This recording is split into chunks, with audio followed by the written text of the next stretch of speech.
Bueno, buenas noches, Henry. Encantado, Henry Linares. Buenas noches. Uno de los intérpretes de este ensamble, ¿qué se dice? Se diría. Sí, De señor. esta banda, de este grupo de fantásticos músicos venezolanos que acompañan a Daniela esta noche en este proyecto de volver a Venezuela a través de Back o de Back to Venezuela. Cuéntanos un poco tu background musical, de dónde vienes, dónde te formaste, qué instrumento interpretas, porque la gente que te conoce sabe quién eres, pero los que no te conocemos, pues no conocemos mucho de tu vida musical. ¿Cuándo empezó tu interés por la música y por este aspecto de la música venezolana? Bueno, primero que nada, gracias por venir y gracias por apoyarnos. Bueno, todo comenzó desde que era un niñito. Mi papá, Henry Linares, el viejo, él, bueno, me educó completamente con la música y me puso a estudiar música desde muy niñito, pero él es cuatrista, es mi cuatrista preferido, entonces me vi en la obligación de aprender a estudiar más el instrumento, el cuatro. Y bueno, tengo padrinos en todas partes de Venezuela, tengo padrinos en Margarita, tengo padrinos en... ¿Sabes que mi papá le dice compadre a todo el mundo? Ajá. Y entonces, mi papá no dejó hijos regados, soy hijo único de mi papá, pero sí dejó bastante compadre regado. Muy a la venezolana. Y claro, y la consecuencia fue que, bueno, todos estos padrinos me ayudaron a conocer los sonidos de diferentes regiones del país, específicamente. Por ahí vino el amor por el cuatro, porque veía cómo se tocaba el cuatro en el oriente del país, en los llanos centrales, en los llanos occidentales, en el Zulia, cómo se tocaba el cuatro en Caracas, y por supuesto en Lara, que es de donde nací. Nací en Barquisimeto, un 30 de noviembre de 1980. El estado musical de Venezuela, ¿no? Y me siento afortunado de haber nacido guaro, y si no fuera guaro yo pagaría por serlo. Qué bueno. En Lara se respira la música, ¿verdad? Hay una larga tradición desde la misma construcción de los cuatros. Yo recuerdo la época en que la gente iba a Lara a comprar los cuatros. Hay una ciudad en particular donde había muchos artesanos que fabricaban cuatros excepcionales, ¿no? En Carora, Estado Lara, los cuatros de Carora. Ahí comenzaron digamos que a hacerse los mejores cuatros del país. Luego se convirtió en una empresa, esa ciudad, ese pueblo, Carora, se convirtió en una empresa que distribuía cuatros por toda Venezuela, distribuye todavía. Gracias al maestro Antonio Navarro, quien fue el luthier por excelencia, el artesano por excelencia del estado Lara. Luego vinieron una cantidad de fabricantes, de luthieres que empezaron a hacer medidas, a hacer medidas matemáticas del cuatro basadas en teoremas y comenzaron las fórmulas de cómo hacer una afinación quizás perfecta o perfecta para esta época, ¿no? Interesante porque Venezuela exportó durante muchos años la interpretación del cuatro. Grandes cuatristas venezolanos fueron recibidos en múltiples escenarios internacionales y dieron a conocer este instrumento a un público que no los conocía, ¿no? Y me pregunto ahorita, y esto es una pregunta de curiosidad, si, por ejemplo, grandes corporaciones, en particular los japoneses, han sido muy diestros en fabricar instrumentos como la guitarra española, que prácticamente las guitarras de la Yamaha son excelentes guitarras y no son hechas en España, sino en Japón, ¿no? Sí. ¿Ha habido una internacionalización de la fabricación de los cuatros o sigue siendo un instrumento netamente autóctono y no se fabrica ni se vende fuera de Venezuela? No, sí se fabrica fuera del país. Conozco algunos luthieres en Japón que fabrican el cuatro, en las Islas Canarias fabrican el cuatro.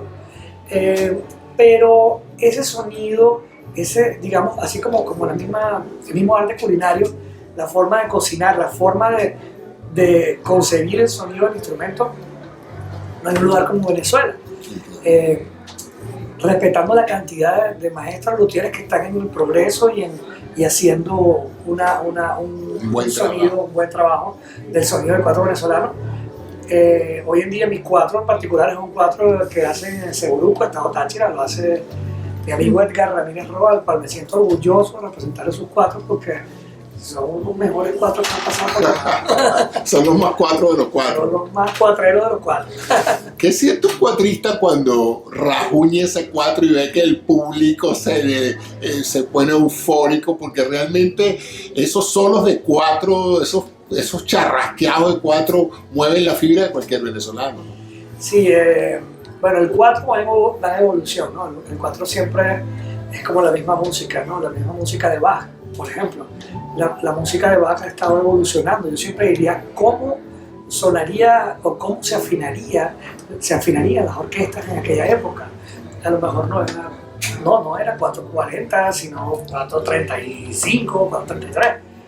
Pero la música ha estado evolucionando y la música venezolana no se queda atrás. Ha sido una música que va en avance. Siempre he escuchado a grandes maestros decir y coincidir con que la música venezolana es la música del futuro. Entonces, ¿qué sentimos nosotros en este momento? Yo siento, cuando estoy haciendo un solo de cuatro, yo siento que hay unos caballos de fuerza que vienen conmigo y que estoy entregando lo mejor de mí, simplemente para satisfacer y para llenar de alegría a la gente que lo necesita. Y además me llena de alegría poder conseguir algo para la paz y para la alegría de otros, ¿no? ¿Sería correcto decir que la percepción general de la gente que el 4, apartando la escena esa típica del folclore llanero, el 4 de arpa, 4 y maraca, del joropo, ¿no? Subió un poco de clase cuando empezó el punteo en 4, cuando empezó a jugarse con el color del 4 como instrumento delicado, sutil para piezas ya no netamente llaneras, ¿no? Y yo recuerdo de mi juventud una cantidad de buenos cuatristas que eran excelsos en ese arte de extraer. Hernán Gamboa, uno de ellos, que jugaba prácticamente con esas 4 cuerdas para extraer melodías diferentes y composiciones diferentes fuera del tradicional folclore venezolano, ¿no? Sí, mira, el 23 de julio de 1933 se llevó a cabo el primer concierto de 4 solistas en Caracas. Lo hizo un coronel que se llamaba Leoncio Narvarte. Luego de ese maestro vinieron una cantidad de cuatristas a hacer conciertos. O sea que estamos hablando de que casi 90 años que se hizo eso, ¿no? Que se hizo por primera vez un concierto con el 4 solista. Por supuesto, el 4 se ha convertido en un instrumento clasista porque lo tocan en diferentes regiones populares y regiones de alto nivel de realeza, claro, venezolana. Claro. Entonces, por eso ese instrumento no solamente siempre se ha tocado punteado, lo que pasa es que en diferentes regiones del país se toca distinto. Incluso los llaneros tocan el 4 punteado, pero la música llanera es la más, digamos que la que tiene más popularidad en Venezuela. Yo he visto eventos con 20.000, 30.000 personas llenando un estadio solo para ir a escuchar música llanera. Así como en aquella época, ahorita no tanto, pero en aquella época se hacían esos amaneceres gaiteros porque la música popular era la gaita en diciembre, todavía es popular, ¿no? Pero la gente salía a sus amaneceres gaiteros y pasaban la noche amaneciendo, escuchando gaita, disfrutando de la gaita, porque era la música más popular. Entonces tenían clases de público, diferentes tipos de personas que iban a escuchar su música, la música, tanto la gaita como la música llanera, la música de los cañoneros, la música larense, la música tradicional venezolana. Cuando el 4 toma protagonismo, luego de 1933, empieza a sonar, digamos, con un nivel más alto, porque empieza a tomar el papel protagónico dentro de la música venezolana. Y comienzan a salir una cantidad de cuatristas que hasta tocaban como un 4 con otras afinaciones. Que en principio el 4 se afinaba, no cambur pintón, como se dice. Que eso lo vivió todo venezolano en su adolescencia. Si alguna vez tuvo interés musical, trató de comprarse un 4 y aprender a tocar 4. Y tocar el cambur pintón, pero ya no, en ese entonces no era el cambur pintón, sino el cambur pintín, que era el primer sonido del 4 en realidad, porque era la prima aguda. Entonces existieron grandes maestros cuatristas, entre ellos el profesor Freddy Reina, quien hizo el rey del 4, aunque en Venezuela por muchos años le han llamado el rey del 4 a muchas personas, ¿no? Porque, por lo mismo, porque en diferentes regiones del país había una clase, había una forma de vida, y entonces en cada región del país salía un cuatrista y le llamaban el rey del 4. Yo creo que yo en Barquisimeto, a mí me han dicho el rey del 4 también.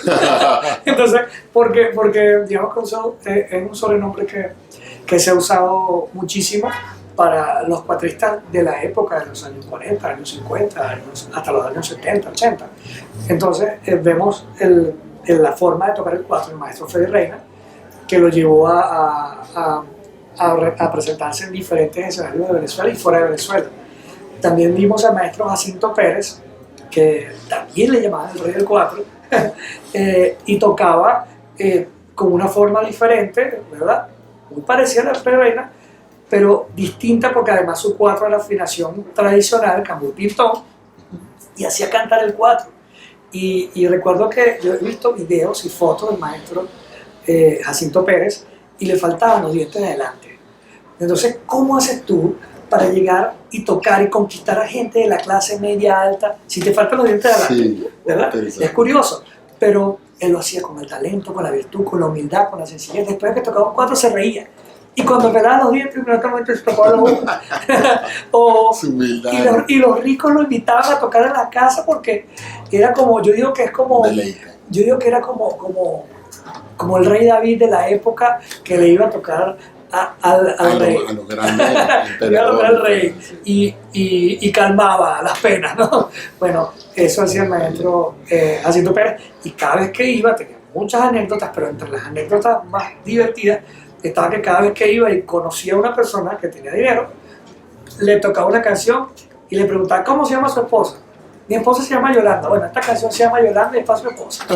Entonces se ganaba la gente, ¿no? Entonces, fíjate cómo un cuatrista se ganaba la vida, cómo un cuatrista mantenía a su familia, su hogar, su casa. Fíjate tú, alguna anécdota muy buena esa que nos has contado. El maestro Rodrigo se le acredita haber hecho la dignificación de la guitarra clásica española creando piezas para guitarra y orquesta. ¿Ha habido algún compositor venezolano que haya creado piezas especialmente para cuatro y orquesta? Sí, hay compositores, por supuesto cada uno tiene sus compositores favoritos, preferidos, pero sí hay compositores. El maestro Che Hurtado hizo la Fundación La Siembra del Cuatro. Fue un festival competitivo y a la vez participativo porque nos conocimos muchos cuatristas, y eso fue en el año 2004, y siempre era en la modalidad cuatro solistas. Luego hizo una modalidad que era cuatro compositor, y entonces los cuatristas que componíamos obras para el cuatro íbamos a mostrar el cuatro ya como un instrumento que podía hacer sus propias melodías, sus propias canciones. Pero hay muchos cuatristas que hacen obras, muchos cuatristas compositores que han ganado premios fuera de Venezuela por sus obras, ¿verdad? Y sus obras siempre tienen el cuatro involucrado dentro de la orquesta. Cuéntame, ¿qué sentiste o qué pensaste cuando Daniela te contagió con este proyecto de Back to Venezuela? Bueno, todavía lo estoy sintiendo. No, mira, sí, ha sido algo muy bonito porque ahorita hablaba con el esposo de Daniela precisamente y le decía que esto ha sido como venirme a Miami a estudiar, venirme a Miami a prepararme, ¿no? Y ha sido un momento de mucho aprendizaje, un tiempo de mucho aprendizaje,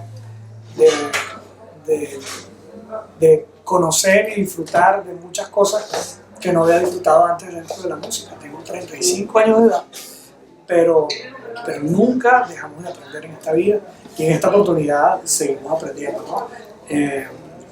Quizá un violinista puede tener muchos más años tocando Bach que un cuatrista, por supuesto, pero pensar la música de Bach, o sea, como Daniela me lo presentó, pensarla. Daniela un día me dijo, ¿has escuchado la música de Bach?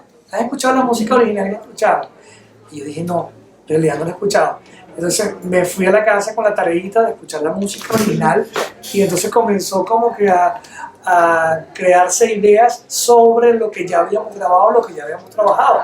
Entonces este proyecto Back to Venezuela es un proyecto muy ambicioso, muy hermoso, y lo más importante de todo es que el proyecto como tal tiene la presencia de Dios. Qué bueno. Bueno, muchísimas gracias, vale. Excelente todas las anécdotas y lo que nos has contado. Pienso que va a ser muy informativo para mucha gente que no sabe nada de eso. Y te invito, por favor, a que en el futuro nos hagas un programa completo sobre la historia y la evolución del 4, porque veo que eres un profesional muy conocedor de la historia y yo creo que muchos venezolanos nunca les han presentado realmente una visión integral de la evolución de este instrumento tan venezolano y que revela tanto de nuestra identidad y que es el que nos hace realmente, o sea, alborotarnos, ¿no? Sí, señor. Bueno, muchísimas gracias a ti por esta oportunidad y espero que sigamos viéndonos en otro evento. Gracias. Gracias.